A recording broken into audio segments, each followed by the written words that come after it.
तो चलिए दोस्तों लेकर आ चुके हैं जितने भी छात्र आज एग्जाम देने वाले हैं 18 फरवरी को दोस्तों, चाहे आप फर्स्ट सिटिंग में दे रहे हो या फिर सेकंड सिटिंग में, दोनों छात्रों के लिए वीडियो रामबाण साबित होने वाला है। एक एक क्वेश्चन यहाँ पे इंपॉर्टेंट दोस्तों जो आप लोगों के लिए डायरेक्ट देखने को मिलेंगे बोर्ड परीक्षा में, ठीक है ना। तो एक एक प्रश्न इंपॉर्टेंट शुरू से लेकर अंत तक जरूर देखिएगा दोस्तों। सेकेंडरी स्कूल एग्जामिनेशन 2022 वालों के लिए साइंस विज्ञान का दोस्तों क्वेश्चन पेपर लेकर आ चुके हैं, बिल्कुल न्यू पैटर्न पे। ये सेट कोड नंबर ए है दोस्तों, इसी तरीके आप लोग को ए से जे तक मिलेंगे, ठीक है ना। सभी का क्वेश्चन सेम ही रहता है, बस अलग अलग रहता है न्यूमेरिकल नंबर, ठीक ना। तो वीडियो को शुरू से लेकर अंत तक जरूर देखिएगा। वीडियो को अभी तक चैनल को सब्सक्राइब नहीं किया दोस्तों तो वीडियो को लाइक करके चैनल को सब्सक्राइब जरूर कर लीजिए, ठीक है ना, ताकि इसी तरीके से हम लोग जैसे न्यू वीडियो करेंगे नए सब्जेक्ट का नोटिफिकेशन आपको मिलते रहेंगे। और इस वीडियो को सभी जगह शेयर जरूर कीजिए अपने दोस्तों में, ताकि आपके फ्रेंड्स लोग भी यहाँ से काफ़ी सारे क्वेश्चन की तैयारी करके एग्जाम में अच्छे मार्क्स लेकर आ सकते हैं, ठीक है। 80 प्रश्न देखेंगे दोस्तों, जिसमें आप लोग को 40 का जवाब देना है, 24 आपको लघु उत्तरीय रहेंगे जिसमें 12 का जवाब देना है, 6 आपको दीर्घ उत्तरीय रहेंगे जिसमें आपको 3 का जवाब देना है। तो शुरू से लेकर अंत तक जरूर देखिएगा। चलिए हम लोग एक एक प्रश्न को इंपॉर्टेंट है दोस्तों, एक एक प्रश्न को हम लोग यहाँ पे समझते हुए चलेंगे। अगर पूछा जाएगा बोर्ड परीक्षा में तो एक भी प्रश्न को छोड़ देंगे, ठीक है ना। शुरू से लेकर अंत तक जरूर देखिए। ये बिहार बोर्ड के द्वारा जारी ऑफिशियल क्वेश्चन पेपर है, इसलिए वीडियो को लास्ट तक जरूर देखिएगा। फल में कहाँ पाए जाते हैं बता दो जल्दी से। पौधे में जनन अंग कहाँ पाए जाते हैं, तो ये होता है आपका पुष्प में, फ्लावर है ना, पुष्प में। नेक्स्ट क्वेश्चन देखते हैं। कहा क्या है दोस्तों कि प्रकाश संश्लेषण की क्रिया होती है। प्रकाश संश्लेषण की क्रिया होती है किस में, जंतुओं में, कवकों में, परजीवियों में, हरे पौधों में। हरे पौधों में दोस्तों बहुत सिंपल है कि नहीं। प्रकाश संश्लेषण की क्रिया फोटोसिंथेसिस प्रोसेस कहाँ किस में होती है, तो हरे पौधे में, ग्रीन प्लांट्स में। नेक्स्ट क्वेश्चन कि प्रकाश संश्लेषण क्रिया में ऑक्सीजन किससे बाहर निकलता है।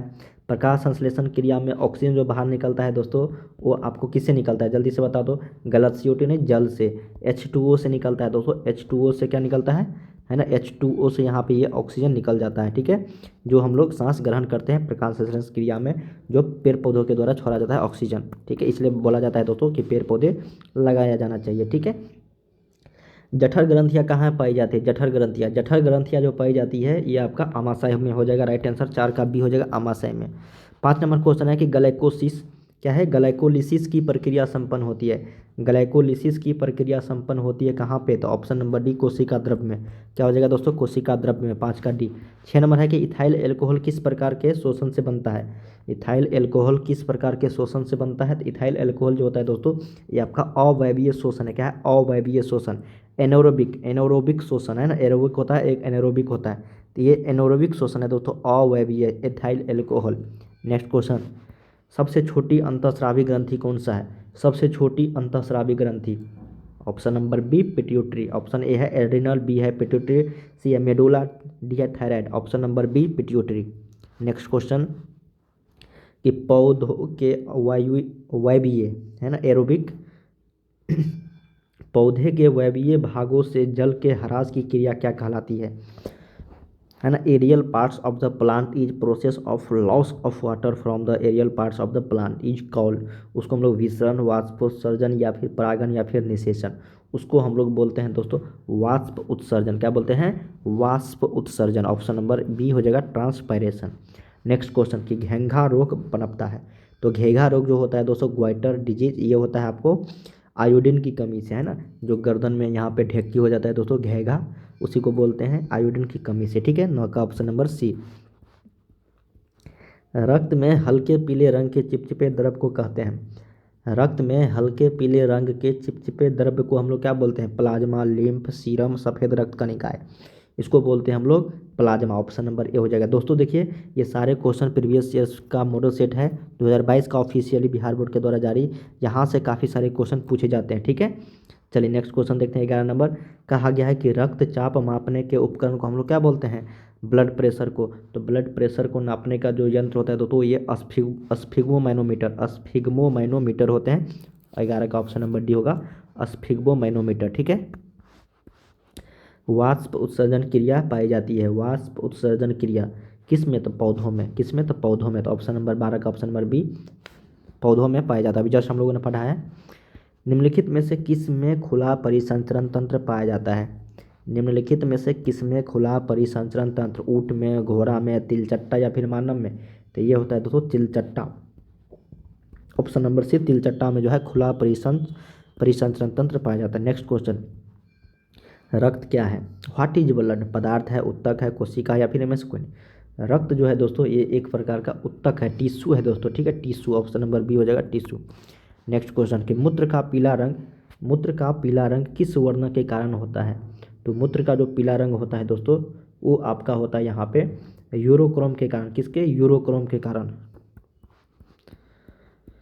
नेक्स्ट है 16 नंबर की निम्नलिखित में से कौन एक उभयलिंगी जंतु है? तो उभयलिंगी जंतु हाथी, गाय, कुत्ता, केचुआ। तो उभयलिंगी जंतु की अगर बात करें दोस्तों तो ये आपका राइट हो जाएगा केचुआ, ऑप्शन नंबर डी, जो ऊपर और ज़मीन दोनों में रहते हैं ना, मतलब पानी और ज़मीन दोनों पे। नेक्स्ट है कि यूरिया रक्त में कहाँ से प्रवेश करती है? यूरिया, तो यूरिया जो होती है दोस्तों ये आपको यकृत से प्रवेश करती है ना, रक्त में कहाँ से प्रवेश करती है? तो लीवर से, यकृत से। चलिए नेक्स्ट क्वेश्चन 18 नंबर की जैव आवर्धन प्रदर्शित करने वाला रसायन है। क्या क्वेश्चन है दोस्तों कि जैव आवर्धन प्रदर्शित करने वाला जो रसायन है वो क्या है? तो ये है आपका option number B, DDT, option number B. Next question कि निम्नलिखित में से कौन एक प्राथमिक उपभोक्ता है? निम्नलिखित में से कौन जो है एक प्राथमिक उपभोक्ता है दोस्तों? तो ये हो जाएगा आपका राइट आंसर शाकाहारी, ऑप्शन नंबर बी, 19 का बी शाकाहारी हो जाएगा। चलिए नेक्स्ट क्वेश्चन देखते हैं कि निम्नलिखित में से कौन एक भूमिगत जल का उदाहरण है? तो ये हो जाएगा दोस्तों कुआं, नदी, समुद्र, तालाब। तो भूमिगत आप लोग जानते होंगे, जो कुआं है दोस्तों एक भूमिगत जल का उदाहरण है यहाँ पे, ऑप्शन नंबर ए हो जाएगा वेल, है ना, पोंड मतलब तो तालाब होता है, वेल मतलब कुआं। नेक्स्ट है दोस्तों 21 नंबर के प्राकृतिक चुनाव द्वारा जीवों का विकास कहलाता है। क्या क्वेश्चन है दोस्तों कि प्राकृतिक चुनाव द्वारा जीवों का विकास कहलाता है? क्या हो जाएगी? मेंडलवाद, लामार्कवाद, डार्विनवाद या सूक्ष्म विकास? इसका राइट आंसर हो जाएगा आपका डार्विनवाद, है ना, ऑप्शन नंबर सी हो जाएगा डार्विनवाद। प्राकृतिक चुनाव द्वारा जीवों का विकास कहलाता है डार्विनवाद। नेक्स्ट क्वेश्चन देखते हैं कि हरे पौधे कहलाते हैं, हरे पौधे कहलाते हैं उपभोक्ता, अपघटक, उत्पादक या फिर इनमें से कोई नहीं? तो हरे पौधे जो कहलाते हैं दोस्तों ये कहलाते हैं आपका उत्पादक, ऑप्शन नंबर सी हो जाएगा 22 का उत्पादक। चलिए नेक्स्ट क्वेश्चन देखते हैं कि अंड उत्सर्ग का कारण है। अंड उत्सर्ग का कारण है दोस्तों, है ना, LH, एस्ट्रोजन, FS, इनमें से कोई नहीं, ये सारे हार्मोन है दोस्तों अंड उत्सर्ग। तो अंड उत्सर्ग का जो कारण है वो FSH हार्मोन है ना, ऑप्शन नंबर सी यहाँ पे राइट हो जाएगा। चलिए नेक्स्ट क्वेश्चन देखते हैं हम लोग।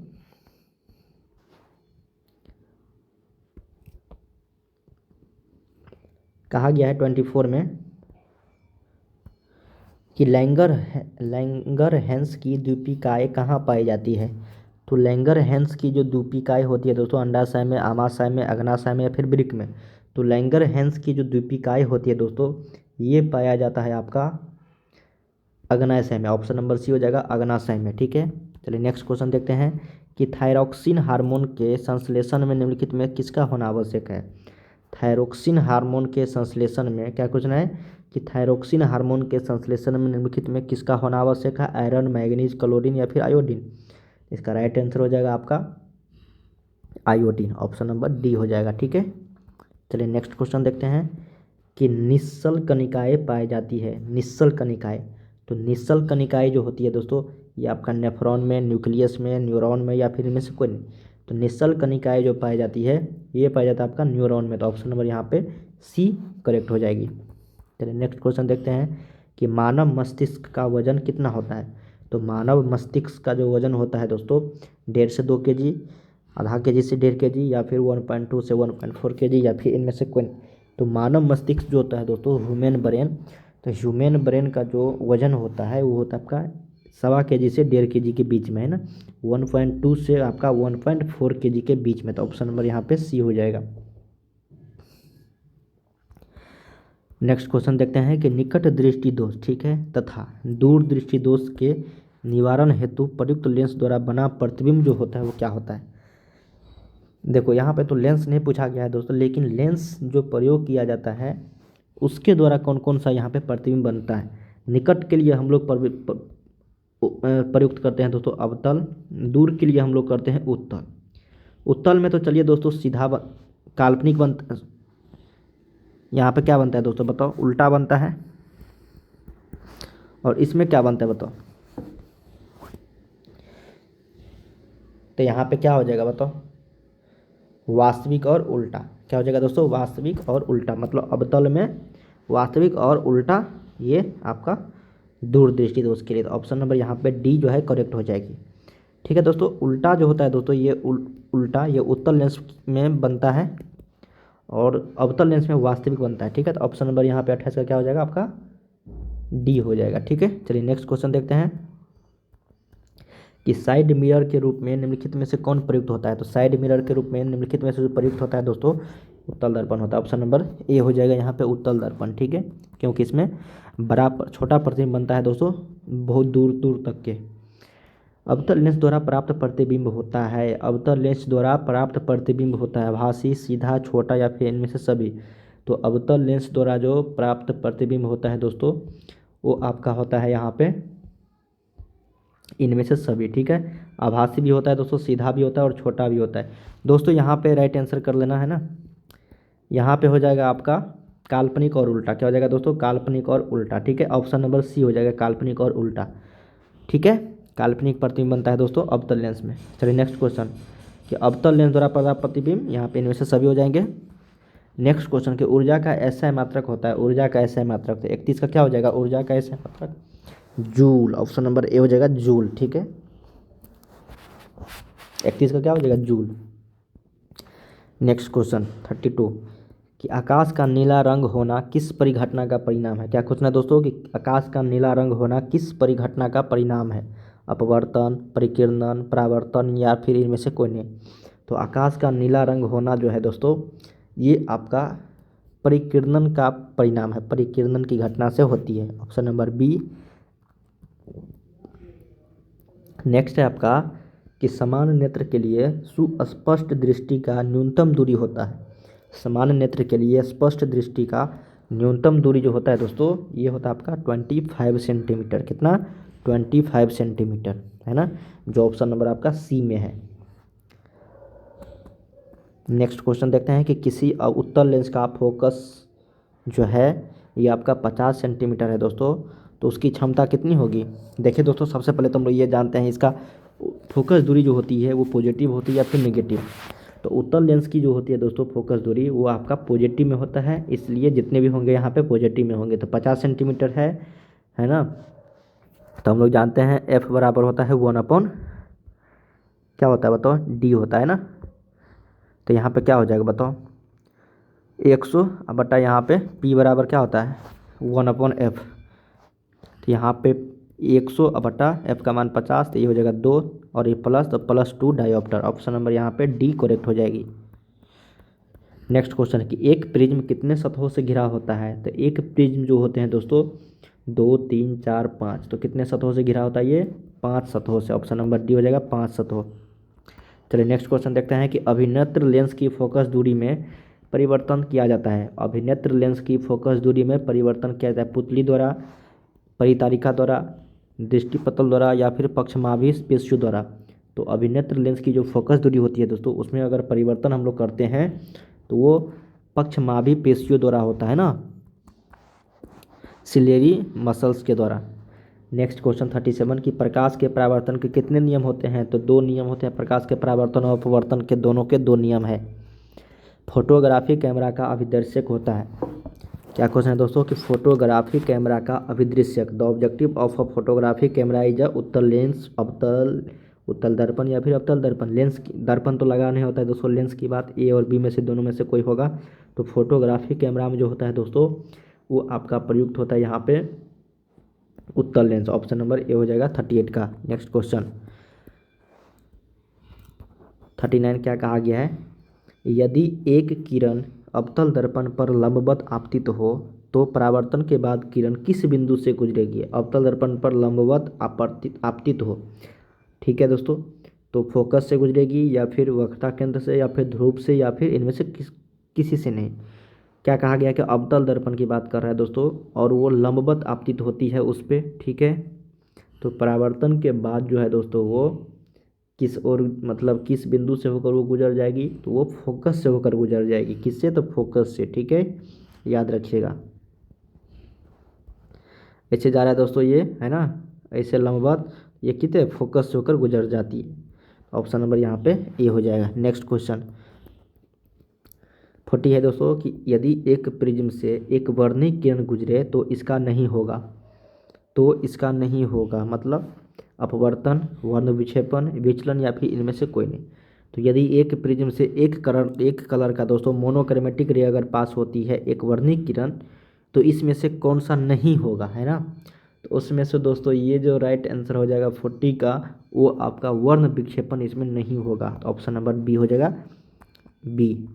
नेक्स्ट क्वेश्चन कि पवन विद्युत जनित्र में कुंडली को घुमाने का काम मूलतः करती है। पवन विद्युत जनित्र में कुंडली को घुमाने का जो काम मूलतः करती है, उच्च दाब की हवा, स्थिर हवा, गतिमान हवा या फिर इनमें से कोई नहीं। तो पवन विद्युत जनित्र में कुंडली को घुमाने का जो काम मूलतः करती है दोस्तों, ये करती है आपका गतिमान हवा, ठीक है, air in motion. Next question देखते हैं 42 नंबर। कहा गया है दोस्तों कि कांच की अवतल लेंस की वायु में शक्ति होती है। कांच की अवतल लेंस में की वायु में जो शक्ति होती है, ऋणात्मक, धनात्मक, कभी कभी धनात्मक या फिर इनमें से कोई नहीं। तो कांच की अवतल लेंस की जो वायु में शक्ति होती है वो आपका होता है ऋणात्मक। ऑप्शन नंबर ए हो जाएगा। नेक्स्ट क्वेश्चन कि निम्नलिखित में से कौन विद्युत का सुचालक है। बता दो विद्युत का सुचालक हीरा, ग्रेफाइट, आयोडीन, सल्फर। कौन जो यहाँ पे विद्युत का सुचालक है, कंडक्टर है ना, इलेक्ट्रिक कंडक्टर। तो 43 का राइट करेक्ट आंसर हो जाएगी आपका ग्रेफाइट। ग्रेफाइट क्या है दोस्तों, एक आपका सुचालक है विद्युत का, ठीक है, जो पेंसिल में उपयोग होता है। नेक्स्ट क्वेश्चन कि वक्ता त्रिज्या 1 मीटर के अवतल दर्पण की फोकस दूरी कितनी होगी। वक्ता त्रिज्या 1 मीटर है दोस्तों, ठीक है, अवतल दर्पण की फोकस दूरी कितनी होगी। तो 1 मीटर है ना, तो F बराबर R/2 होता है, तो ये 50 सेंटीमीटर हो जाएगा। ऑप्शन नंबर बी हो जाएगा, ठीक है, 50 मीटर नहीं, क्योंकि 1 मीटर है दोस्तों, गलत हो जाएगी, ये भी गलत। Option number B correct, 50 centimetre. हम लोग 1 मीटर को क्या करेंगे, 100 सेंटीमीटर में बदल देंगे। चलिए नेक्स्ट क्वेश्चन देखते हैं। बहुत ही शानदार क्वेश्चन था और भी आगे दोस्तों, वीडियो को लास्ट तक जरूर देखना। और चैनल को अगर अभी तक सब्सक्राइब नहीं किया तो चैनल को सब्सक्राइब करके बेल आइकन को प्रेस कर देना, ताकि इसी तरह के हम लोग जैसे नहीं वीडियो लेकर आएंगे नोटिफिकेशन मिलता रहेगा, ठीक है दोस्तों। और वेबसाइट पर जाकर जरूर प्रैक्टिस सेट करना। चलिए 45 है कि सघन माध्यम से विरल माध्यम में जाती हुई किरण अविलंब से विचलित हो जाती है। सघन माध्यम से अगर विरल माध्यम में कोई भी प्रकाश जाती है दोस्तों, और वो क्या होती है, किरण अविलंब से विचलित होकर अविलंब से दूर या फिर अविलंब के साथ संपाती या फिर अविलंब के नज़दीक या फिर इनमें से कोई नहीं। तो जब भी कोई किरण सघन माध्यम से विरल माध्यम में अगर जाती है तो वो अविलंब से दोस्तों विचलित जो होती है दोस्तों, वो अविलंब से दूर हो जाती है। क्या हो जाती है, अविलंब से दूर, जब अगर सघन से विरल में आती है तो, ठीक है, याद रखिएगा। चलिए नेक्स्ट क्वेश्चन देखते हैं हम लोग 46 नंबर। कहा गया कि विद्युत धारा उत्पन्न करने की युक्ति को हम लोग क्या बोलते हैं। तो विद्युत धारा युक्ति करने की युक्ति को हम लोग क्या बोलते हैं, जनित्र, जनरेटर। नेक्स्ट क्वेश्चन कि ऊर्जा का पारंपरिक स्रोत क्या है। तो ऊर्जा का जो पारंपरिक स्रोत है दोस्तों, वो आपका सौर ऊर्जा। ऑप्शन नंबर बी हो जाएगा, सौर ऊर्जा, जो पारंपरिक है, ट्रेडिशनल है दोस्तों, कन्वेंशनल है ना, सोर्स ऑफ एनर्जी। तो ऑप्शन नंबर 47 का बी हो जाएगा, पारंपरिक स्रोत, ठीक है।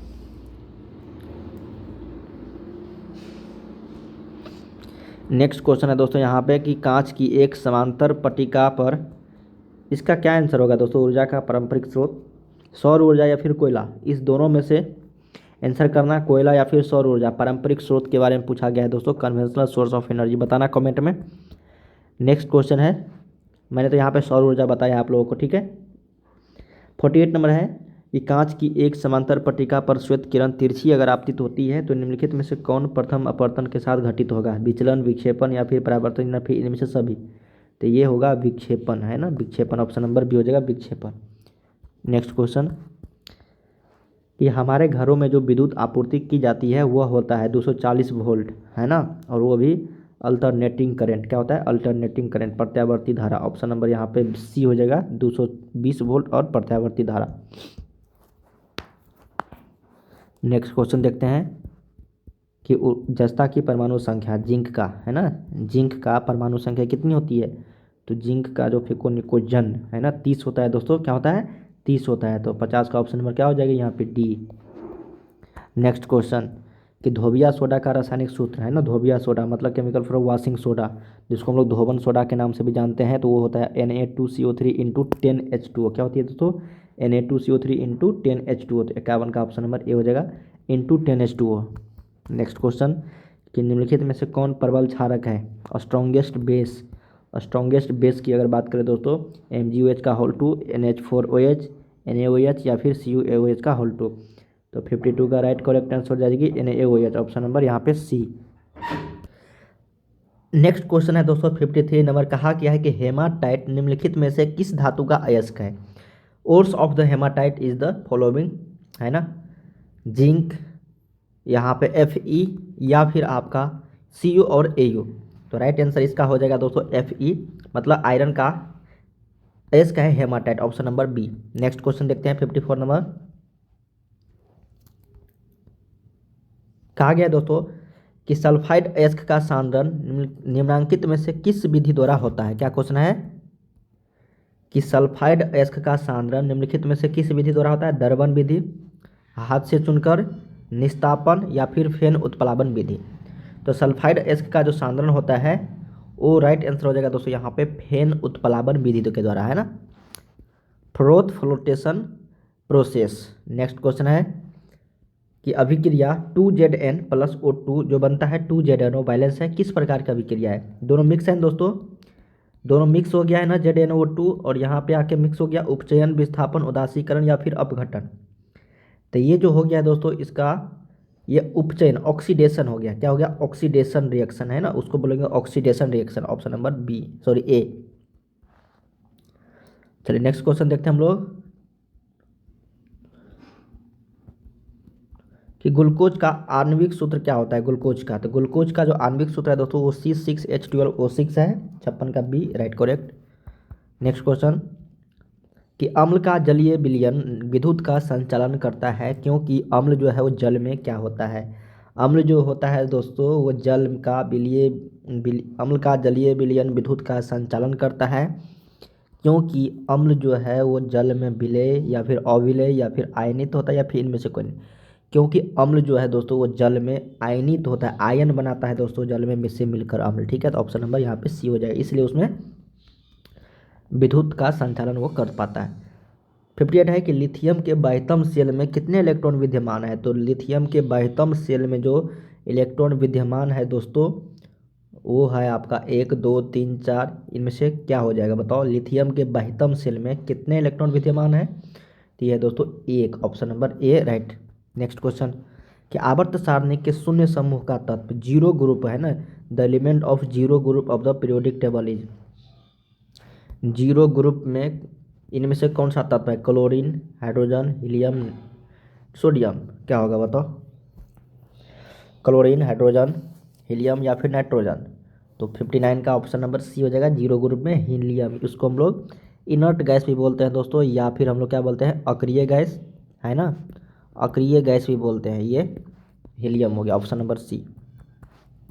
आर्गन भी रहता तो सही हो जाता। निम्नलिखित में सर्वाधिक विद्युत ऋणात्मक तत्व कौन है। तो निम्नलिखित में से सबसे अधिक जो है विद्युत ऋणात्मक तत्व F, K, I या फिर Na। तो 60 का राइट आंसर हो जाएगा F दोस्तों, ऑप्शन नंबर ए। चलिए नेक्स्ट क्वेश्चन देखते हैं, जल के वैद्युत अपघटन में कैथोड पर कौन सी गैस मुक्त होती है।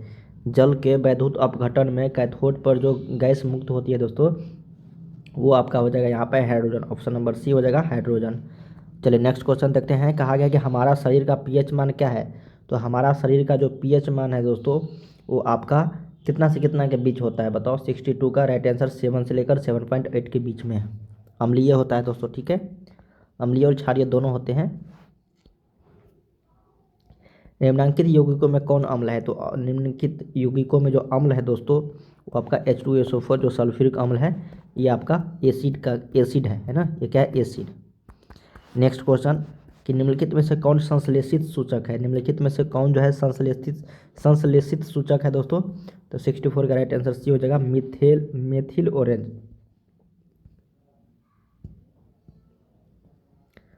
क्या हो जाएगा दोस्तों यहाँ पे methyl orange, option number C हो जाएगा।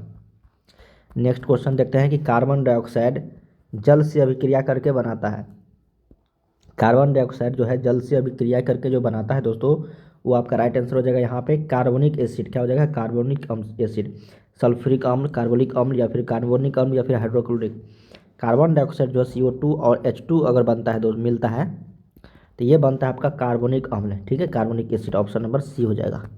चलिए नेक्स्ट क्वेश्चन देखते हैं कि कॉपर पायराइट का रासायनिक संगठन है, मतलब रासायनिक सूत्र क्या है कॉपर पायरेट्स का।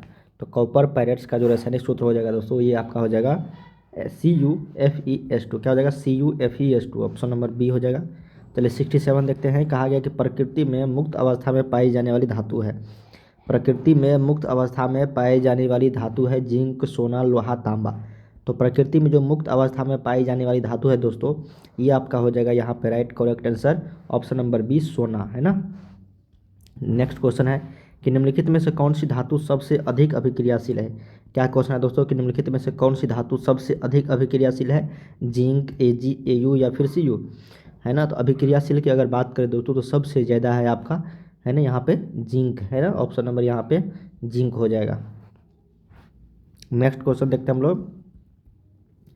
किसी अधातु के बाइतम सेल में इलेक्ट्रॉन की संख्या हो सकती है। किसी अधातु के बाइतम, इसका आंसर करना कमेंट में दोस्तों आप लोग, ठीक है। निम्नलिखित में से सबसे अधिक धातु अभिक्रियाशील है, मतलब कौन सी धातु जो सबसे अभिक्रियाशील है दोस्तों? Zinc, Ag, Au, Cu। इस चारों ऑप्शंस में से जो मोस्ट रिएक्टिव एलिमेंट्स है, मेटल्स है, इसका आंसर आप लोग कमेंट बॉक्स में करो सारे, ठीक है। चलिए, किसी अधातु के बाह्यतम शेल में इलेक्ट्रॉनों की संख्या हो सकती है। किसी अधातु के बाह्यतम शेल में इलेक्ट्रॉनों की संख्या कितनी हो सकती है? अधातु की बात हो रही, धातु नहीं, अधातु। 3 4 5 6, 4 5 6 7, 1 2 3 4 या फिर 2 3 4 5। तो ये होता है दोस्तों 4 5 6 और 7 इलेक्ट्रॉनों की संख्या हो सकती है बाह्यतम शेल में किसी धातु में। तो वो 4 5 6 और 7 ही हो सकती है ना। पीतल, निम्नलिखित में से किनकी मिश्र धातु है? पीतल, है ना। पीतल जो है दोस्तों ब्रॉन्ज, ब्रास नहीं, ब्रास। तो ब्रास जो है दोस्तों किनकी मिश्र धातु है? Cu, zinc, Fe, Cu, Au या फिर Cu+Sn।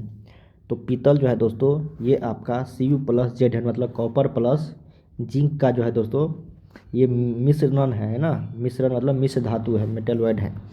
चलिए नेक्स्ट क्वेश्चन देखते हैं कि निम्नलिखित में से कौन समावयवी है। तो समावयवी की अगर बात करें दोस्तों तो मेथिल एल्कोहल और डाइमेथिल ईथर, एसीटोन और एसिटाल्डिहाइड या फिर एथिल अल्कोहल या और डाइमेथिल ईथर या फिर एथीन और एथाइड। तो निम्नलिखित में से कौन जो है यहाँ पे समावयवी है दोस्तों? तो 71 का राइट करेक्ट आंसर हो जाएगा एथिल एल्कोहल और डाइमेथिल ईथर जो है ये समावयवी है ना, आइसोमर्स है, आइसोमर्स। नेक्स्ट क्वेश्चन देखते हैं कि CH3OC2H5 का आयुपेक प्रणाली के अनुसार नाम क्या, मतलब आयुपेक नेम क्या है दोस्तों इसका? The name of IUPAC system is CH3OC2H5 methoxy ethane, propoxy methane, ethoxy methane, ethyl methyl ether. इसका राइट आंसर हो जाएगा दोस्तों methoxy ethane, option number A methoxy ethane. चलिए 73 देखते हैं कि लोहे की अभिक्रिया भाप से कराने पर लोहे का कौन सा ऑक्साइड बनता है? अगर हम लोग Fe में अगर भाप लगा देते हैं दोस्तों, है ना, भाप से कराने पर तो कौन सा ऑक्साइड यहाँ पे बनेगा? Fe3O4, Fe3O2, Fe2O3 या फिर FeO। तो यहाँ पे जो ऑक्साइड बनेगा दोस्तों वो आपका बनेगा Fe3O4। ऑप्शन नंबर यहाँ पे ए हो जाएगा, ठीक है। नेक्स्ट क्वेश्चन कि एक तत्व की परमाणु संख्या 16 है तो आवर्त सारणी में इस तत्व की वर्ग संख्या क्या है, मतलब कौन से ग्रुप में है दोस्तों वो पीरियडिक टेबल में, अगर वो 16 नंबर का एलिमेंट है, मतलब 16 नंबर इसका परमाणु संख्या है ना सल्फर का। तो सल्फर जो है दोस्तों कौन से ग्रुप में है बता दो जल्दी से? 74 का, ऑप्शन नंबर सी 16वां ग्रुप में है, 16 ग्रुप में है ना, 16वां है ना।